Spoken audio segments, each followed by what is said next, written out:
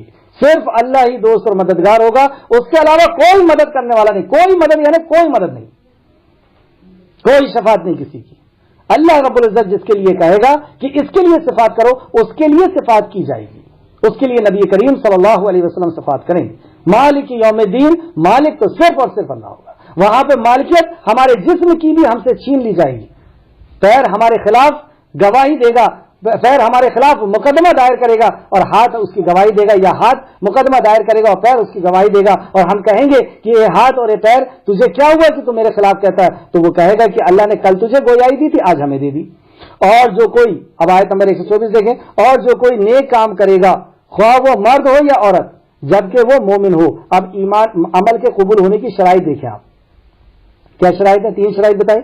اور جو کوئی نیک کام کرے گا خواہ وہ مرد ہو یا عورت جبکہ وہ مومن ہو، تو ایسے لوگ جنت میں داخل ہوں گے۔ تو سب سے پہلی شرط مومن ہو، جو بھی وہ نیک کام کرے۔ پہلے یہ بتایا کہ نیک کام کس کو کہتے ہیں؟ جس کام میں اخلاص ہو، نبی کا طریقہ ہو، اور اس کے ساتھ شرط لگا دی کہ ایمان والا بھی ہو، تو وہ جنت میں داخل ہوگا، اور مطلب اس کے نیکیاں قبول ہوگی، اور ان پر ذرہ بھی ظلم نہیں کیا جائے گا۔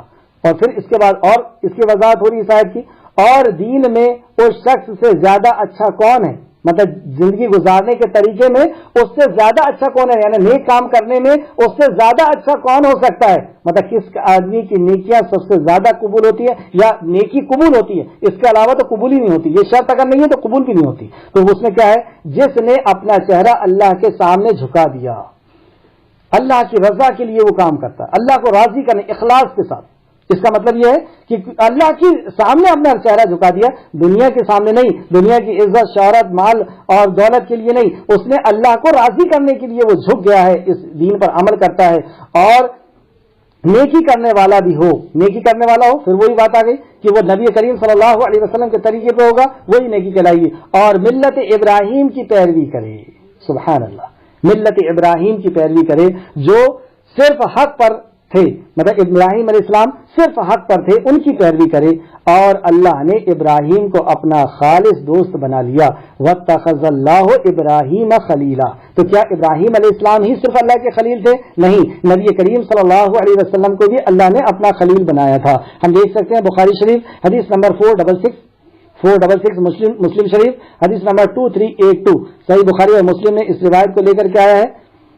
ابو سعید خدری رضی اللہ عنہ سے مروی ہے کہ رسول کریم صلی اللہ علیہ وسلم نے اپنے آخری خطبے میں ارشاد فرمایا، لوگوں اگر میں نے اہل زمین میں سے کسی کو اپنا خلیل بنانا ہوتا تو میں ابو قحافہ، یہ کنیت ہے، یہ ان کی پہچان ہے، مطلب حضرت ابوبکر صدیق کی، کہ میں اپنے ابوبکر صدیق کو اپنا خلیل بنا لیتا۔ تمہارے صاحب تو اللہ کے خلیل ہیں۔ کیا فرمایا نبی مکرم نے کہ تمہارے صاحب یعنی نبی کریم صلی اللہ علیہ وسلم تو اللہ کے خلیل ہیں، اور اگر دنیا میں میں کسی کو خلیل بناتا یعنی اللہ کا میں خلیل نہ ہوتا تو میں دنیا میں اگر کسی کو خلیل بناتا تو ابو بکر کو خلیل بناتا۔ تو اس سے پتہ چلا کہ حضرت ابراہیم علیہ السلام اور نبی کریم صلی اللہ علیہ وسلم یہ اللہ کے خلیل ہیں، ان کو اللہ کے خلیل کا لقب دیا گیا۔ اور آسمانوں اور زمین میں جو کچھ بھی ہے اللہ ہی کا ہے، جو کچھ بھی ہمیں نظر آ رہا ہے سب اللہ ہی کا ہے، اور اللہ ہر چیز کو خوب گھیرے ہوئے ہے، اور اللہ رب العزت نے ہر چیز کو جانتا ہے اور اس کے علم میں ہے۔ اللہ رب العزت سے دعا ہے کہ جو کچھ بھی ہم نے پڑھا ہے، جو کچھ بھی سیکھا، اللہ رب العزت اس میں مزید غور و فکر کرنے اور عمل کرنے کی توفیق و رفیق عطا فرمائے۔ آمین یا رب العالمین۔ السلام علیکم ورحمۃ اللہ۔